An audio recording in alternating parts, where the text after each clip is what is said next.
안녕하세요. 교육 뉴스가 난무하는 요즘 너무 입시 이야기만 해서 이번엔 좀 소프트한 이야기를 하려고 준비하고 있었는데 이 이야기는 또 하지 않고 넘어갈 수가 없네요.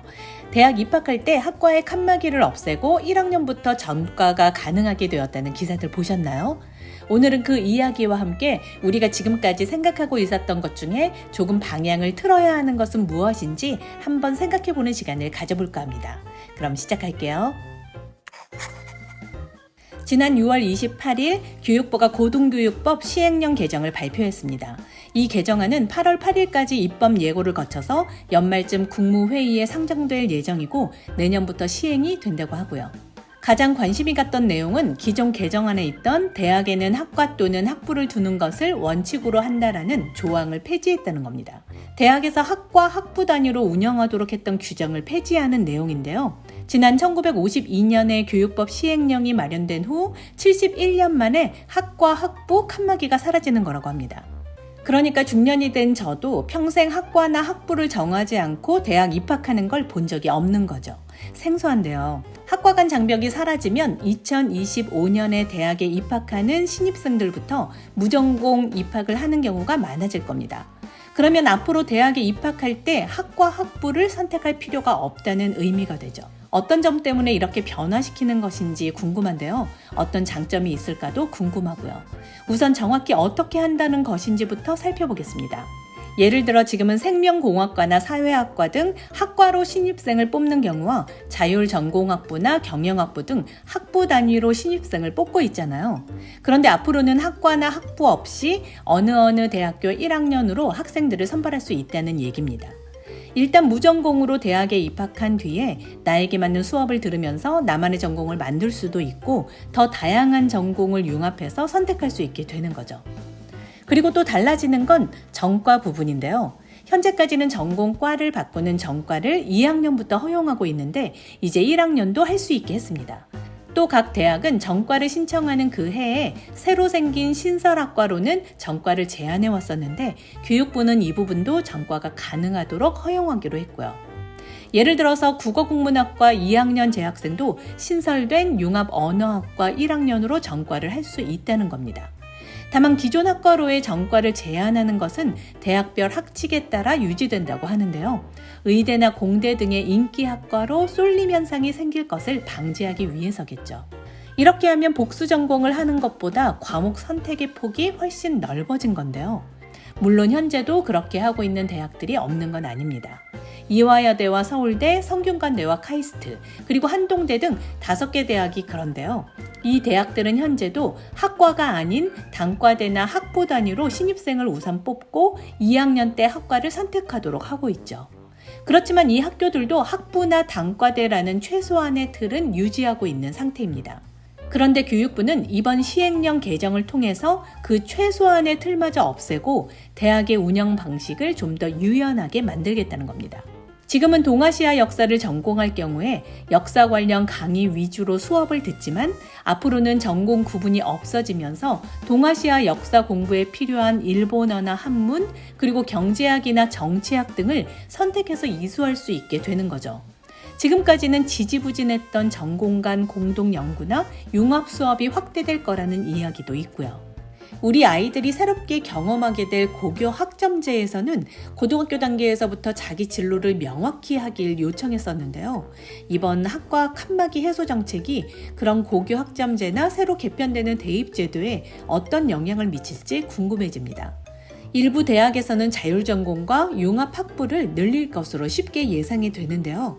그러면 학생들은 더 이상 전공이 아니라 대학 이름을 보고 진학하는 경향을 보일 겁니다. 더욱이 이번 개정에서는 대학 1학년 학생들의 전과가 가능하게 되었는데 이렇게 되면 자율전공으로 진학하거나 커트라인이 낮은 학부에 합격한 후 자신이 원하는 전공으로 전과를 시도하는 학생들도 늘어날 수 있죠. 이런 현실적인 움직임 때문에 아무래도 염두에 두어야 할 부분이 많아질 거라는 생각이 듭니다. 이번 개정안의 내용을 대학들에선 당기는 분위기인데요. 요즘 대학들에선 공부 잘하는 학생들을 선발하는 것과 비등하게 합격한 다음에 졸업할 때까지 학교를 떠나지 않을 학생을 선발하려고 애쓴다고 하죠. 성적이 좋은 학생들을 뽑아도 합격 후나 아니면 한 학기 또는 한 학년 다니고 의대나 메디컬 학과를 가기 위해서 아니면 학교 레벨을 올리기 위해서 학교를 옮겨가는 경우가 많기 때문에 그 부분을 개선시키고 싶어 했잖아요. 그러니 이번 개정안을 적용시키면 학교 간판으로 선발을 유도할 수 있기 때문에 반기는 거죠. 학생들도 이미 서열화된 대학의 간판을 학교 선택의 기준으로 삼을 가능성이 크게 될 테고요. 스카이, 서성한, 중경외시, 건동, 홍숙 이런 단어들이 생긴 것처럼 대학교 서열화는 사실 오랜 기간 고착화된 상태잖아요. 그런데 이번 조치로 이 벽이 더 견고해지지 않을까 우려가 됩니다. 그래도 순수하게 교육적인 측면에서는 장점도 있는데요.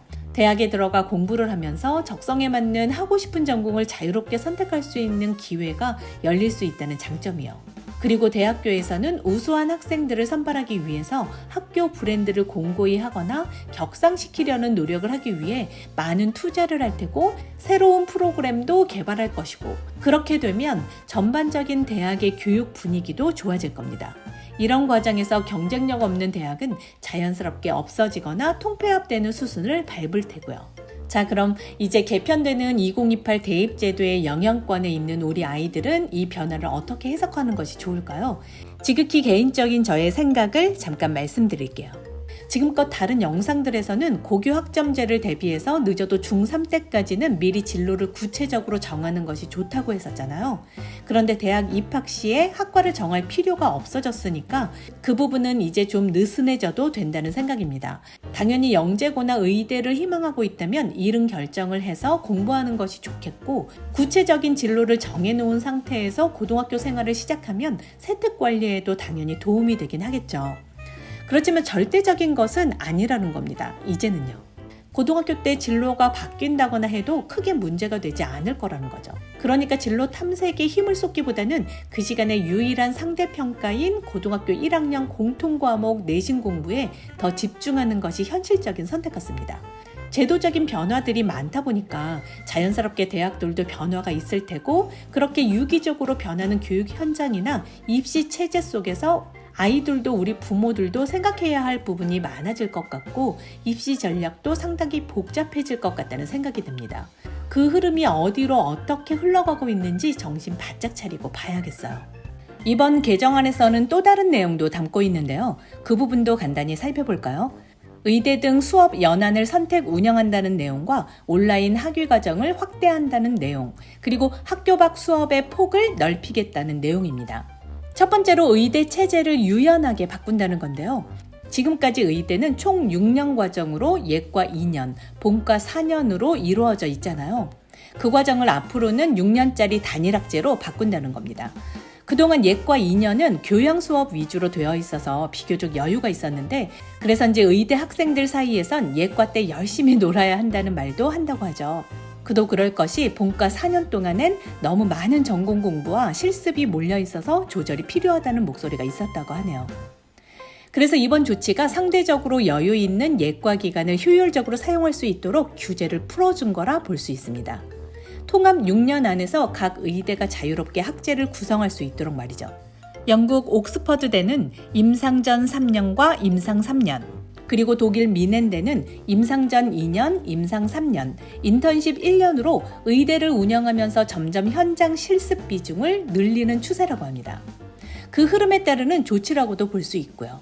그리고 두 번째는 온라인 과정을 확대한다는 내용인데요. 지금은 첨단 학과에만 허용된 온라인 100% 학위 과정이 전체 전공으로 확대된다는 겁니다. 교육부의 승인을 받지 않고도 대학은 원하는 대로 온라인 학위 과정을 개설할 수 있게 된다고 하네요.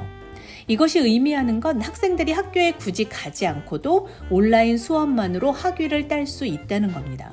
그리고 해외 외국인 유학생들을 위한 온라인 학위 과정을 만드는 것도 가능해지고요. 한국 대학과 외국 대학이 공동 교육 과정을 운영할 수 있는 근거도 마련된다고 하네요. 현재는 여러 해외 대학과 공동 교육 과정을 운영할 수 없도록 돼 있는데 앞으로는 이런 제한이 풀린다고 합니다. 공동 교육 과정의 졸업 학점을 인정하는 범위도 대학이 스스로 정할 수 있게 되고 말이죠. 마지막으로 학교 밖 수업에 관한 것도 개정 내용이 있는데 교수와 학생들이 산업체나 연구기관의 시설에서 학교 밖 수업을 할 수 있도록 제도화한다는 겁니다. 내년부터 대학들은 산업체나 기관과 협약을 맺고 협동 수업을 할 수 있다고 하네요. 졸업학점의 4분의 1 범위 안에서 실제 산업 현장 수업을 진행할 수 있고요.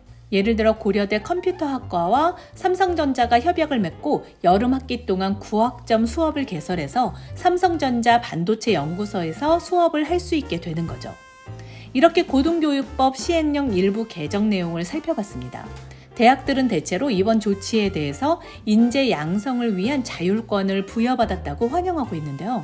학생의 선택권이 확대되었다는 긍정적인 측면도 분명 있지만 취업에 당장 도움이 되지 않는 기초 학문이 외면받지 않을까 하는 우려의 목소리도 높습니다. 당장 올해 수험생들부터 2학년이나 3학년 때 전과하겠다는 목적으로 원하지 않는 학과더라도 학교 레벨을 높여서 지원하는 모습이 보여질 텐데 이런 부분들을 어떻게 해결해 나가는지 지켜봐야겠습니다. 그럼 오늘 이야기는 여기까지 하겠습니다. 들어주셔서 감사합니다.